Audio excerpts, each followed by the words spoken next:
সেই অফিস থেকে সরাসরি আসতে আসতে এই র্যালি এখন পর্যন্ত এই আপনার সোনারগাঁ হোটেল কারণবাজারের যে চক্করটা সেই চক্করে এসে পৌঁছেছে।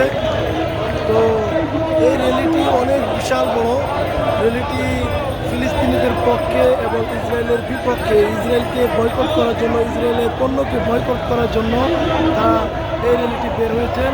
তারা ইসরায়েলকে নিন্দা জানান, এই যে ফিলিস্তিনিদের পক্ষে যারা আছেন এই সকল মুসলিম এবং সকল মুসলিমদের পাশাপাশি যে বাংলাদেশের সাধারণ শুধু জনগণ নয়, জনগণের পাশাপাশি বিএনপির অঙ্গ সংগঠনের নেতৃবৃন্দরাও এই মিছিলে অংশগ্রহণ করেছেন।